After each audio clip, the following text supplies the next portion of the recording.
Hi friends, ಎಲ್ರಿಗೂ ನಮಸ್ಕಾರ. ನಮಗೆ ಮಾಘ ಮಾಸ ಬಂದಿದೆ. ಮಾಘ ಮಾಸದಲ್ಲಿ ಶುದ್ಧ ಪಂಚಮಿ ದಿನ ವಸಂತ ಪಂಚಮಿ ಅಂತ ಆಚರಣೆ ಮಾಡ್ತೀವಿ. ವಸಂತ ಪಂಚಮಿನ ಶ್ರೀ ಪಂಚಮಿ, ಮದನ ಪಂಚಮಿ ಅಂತಲೂ ಕರೀತಾರೆ. ಸರ್ವ ವಿದ್ಯೆಗಳಿಗೆ ಆಧಾರ ಸರಸ್ವತಿ ದೇವಿ ಅಲ್ವಾ. ಅದಕ್ಕೆ ಆ ದಿನ ಪುಸ್ತಕಗಳು, ಪೆನ್ಗಳು ಅಮ್ಮನವರ ಮುಂದೆ ಇಟ್ಟು ಪೂಜೆ ಮಾಡ್ತಾರೆ. ಜ್ಞಾನ ಪ್ರಾಪ್ತಿಗಾಗಿ ಸರಸ್ವತಿ ದೇವಿಗೆ ಪೂಜೆಯನ್ನು ಮಾಡ್ತಾರೆ. ವಸಂತ ಪಂಚಮಿ ದಿನ ಸರಸ್ವತಿ ದೇವಿನ ಹೇಗೆ ಪೂಜೆ ಮಾಡಬೇಕು, ಪೂಜೆಯ ವಿಧಿವಿಧಾನಗಳು ನಾರಾಯಣರು ನಾರದನಿಗೆ ಹೇಳಿದ್ದಾರೆ ಅಂತ ಭಾಗವತದಲ್ಲಿ ಹೇಳಲಾಗಿದೆ. ಸರಸ್ವತಿ ದೇವಿಗೆ ಪೂಜೆ ಹೇಗೆ ಮಾಡಬೇಕು, ಪೂಜೆಯ ನಿಯಮಗಳು, ಆಚರಣೆಗಳ ಬಗ್ಗೆ ಈ ವಿಡಿಯೋದಲ್ಲಿ ತಿಳಿದುಕೊಳ್ಳೋಣ. ನಮಗೆ ಮಾಘ ಮಾಸ ಶುದ್ಧ ಪಾಡ್ಯಮಿ ದಿನದಂದು ಶ್ಯಾಮಲ ನವರಾತ್ರಿಗಳು ಪ್ರಾರಂಭವಾಗುತ್ತವೆ. ಶ್ಯಾಮಲ ನವರಾತ್ರಿಯಲ್ಲಿ ಪಂಚಮಿ ದಿನ ಮೂಲ ನಕ್ಷತ್ರದ ದಿನ ಅಮ್ಮನವರನ್ನು ಸರಸ್ವತಿ ದೇವಿ ಅಂತ ಪೂಜೆ ಮಾಡ್ಕೋತೀವಿ. ವಸಂತ ಪಂಚಮಿ ದಿನ ಬೆಳಗ್ಗೆ ಬೇಗ ಎದ್ದು ತಲೆ ಸ್ನಾನ ಮಾಡಿ ಮನೆ ಕ್ಲೀನ್ ಮಾಡಿಕೊಂಡು ಮನೆ ಹೊಸ್ತಿಲ ಮುಂದೆ ರಂಗೋಲಿ ಬಿಡಿಸಬೇಕು. ಸರಸ್ವತಿ ದೇವಿ ಶಾಂತಿ ಸ್ವರೂಪ, ಅದಕ್ಕೆ ಬಿಳಿ ಬಣ್ಣ ಅಂದರೆ ತುಂಬ ಇಷ್ಟ. ಹಾಗಾಗಿ ಆ ದಿನ ಪೂಜೆ ಮಾಡುವಾಗ ಬಿಳಿ ಬಣ್ಣದ ಬಟ್ಟೆ ಹಾಕ್ಕೊಂಡು ಪೂಜೆ ಮಾಡ್ಕೋಬೇಕು. ಬಿಳಿ ಬಣ್ಣದ ಬಟ್ಟೆ ಇಲ್ಲ ಅಂದರೆ ಹಳದಿ ಬಣ್ಣದ ಬಟ್ಟೆಗಳನ್ನು ಹಾಕೋಬಹುದು. ಈ ಪೂಜೆ ಮಾಡುವಾಗ ಮಕ್ಕಳನ್ನು ಪಕ್ಕದಲ್ಲಿ ಕೂರಿಸಿ ಮಾಡಿದರೆ ತುಂಬಾ ಒಳ್ಳೆಯದು.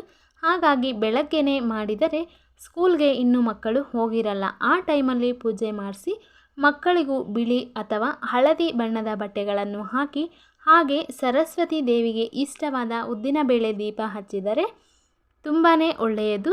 ಬೆಳಗ್ಗೆ ಸ್ನಾನ ಆದ ನಂತರ ಉದ್ದಿನಬೇಳೆ ನೆನೆಸಿಡಿ. 10ರಿಂದ 15 ನಿಮಿಷ ನೆಂದರೆ ಸಾಕು.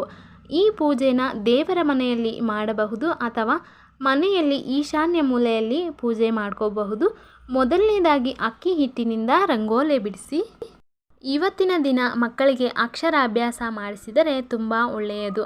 ಸರಸ್ವತಿ ದೇವಿ ಫೋಟೋ ಇಲ್ಲ ಅಂದರೆ ಲಕ್ಷ್ಮೀ, ಗಣೇಶ, ಸರಸ್ವತಿ 3 ದೇವರುಗಳು ಇರುವಂಥ ಫೋಟೋ ಜಾಸ್ತಿ ಜನರ ಮನೆಯಲ್ಲಿ ಇರುತ್ತದೆ. ಆ ಫೋಟೋ ಇಡಬಹುದು. ಹಾಗೆ ಗಣೇಶ ವಿಗ್ರಹ ಇಡಬೇಕು. ವಿಗ್ರಹ ಇಲ್ಲ ಅಂದರೆ ಅರಿಶಿಣ ಗಣೇಶನನ್ನು ಮಾಡಿ ಇಡಬಹುದು. ಮೊದಲನೇದಾಗಿ ಗಣೇಶನಿಗೆ ಪೂಜೆ ಸಲ್ಲಿಸಿ ನಂತರ ಸರಸ್ವತಿ ಪೂಜೆ ಮಾಡಬಹುದು. ನಮಗೆ ಈ ವರ್ಷ ವಸಂತ ಪಂಚಮಿ ಫೆಬ್ರವರಿ 14ನೇ ತಾರೀಕು ಬುಧವಾರದ ದಿನ ಬಂದಿದೆ. ಪಂಚಮಿ ತಿಥಿ ಮಂಗಳವಾರದ ದಿನ ಮಧ್ಯಾಹ್ನದಿಂದ ಶುರುವಾಗುತ್ತದೆ. ಫೆಬ್ರವರಿ 14 ಬುಧವಾರ ಮಧ್ಯಾಹ್ನದವರೆಗೂ ಇರುತ್ತದೆ. ನಾವು ಸೂರ್ಯೋದಯ ಸಮಯದಲ್ಲಿ ಯಾವಾಗ ತಿಥಿ ಇರುತ್ತೋ ಆ ದಿನ ಹಬ್ಬ ಆಚರಣೆ ಮಾಡ್ತೀವಿ. ಅದಕ್ಕೆ ವಸಂತ ಪಂಚಮಿ ಫೆಬ್ರವರಿ 14 ಬುಧವಾರದ ದಿನ ಆಚರಣೆ ಮಾಡಬೇಕು. ಆ ದಿನ ಬೆಳಗ್ಗೆ 7 ಗಂಟೆಯಿಂದ ಮಧ್ಯಾಹ್ನ 11:30ರವರೆಗೂ ಮಾಡ್ಕೋಬಹುದು. ಗಣೇಶನಿಗೆ ಓಂ ಗಂ ಗಣಪತಾಯ ನಮಃ ಅಂತ ಹೇಳ್ತಾ ಪೂಜೆ ಸಲ್ಲಿಸಿ ಸರಸ್ವತಿ ದೇವಿ ಅಜ್ಞಾನ ಅನ್ನುವ ಕತ್ತಲನ್ನು ದೂರ ಮಾಡಿ ವಿಜ್ಞಾನವನ್ನುವ ಬೆಳಕನ್ನು ನಮಗೆ ನೀಡುವ ದೇವಿ ಸರಸ್ವತಿ ದೇವಿ.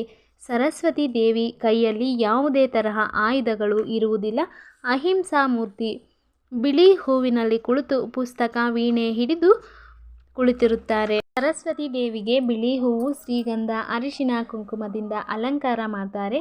ಹಾಗೆ ಹೊಸ ಪುಸ್ತಕಗಳು, ಪೆನ್ಸಿಲ್ಗಳು ದೇವಿ ಮುಂದೆ ಇರಿಸಿ ಪೂಜೆ ಮಾಡ್ಕೋಬಹುದು. ಹಾಗೆ ನೆನೆಸಿರುವಂಥ ಉದ್ದಿನ ಬೇಳೆ ಫುಲ್ ಡ್ರೈ ಆದ ನಂತರ ಮಿಕ್ಸಿಗೆ ಹಾಕಿ ಸ್ವಲ್ಪ ತೆಳು ಅನಿಸಿದರೆ ಸ್ವಲ್ಪ ಅಕ್ಕಿ ಹಿಟ್ಟು ಕಲಸಿ ಒಂದು ದೀಪವನ್ನು ರೆಡಿ ಮಾಡಿ ಆ ದೀಪಕ್ಕೆ ಗಂಧ ಕುಂಕುಮದಿಂದ ಅಲಂಕರಣೆ ಮಾಡಬೇಕು.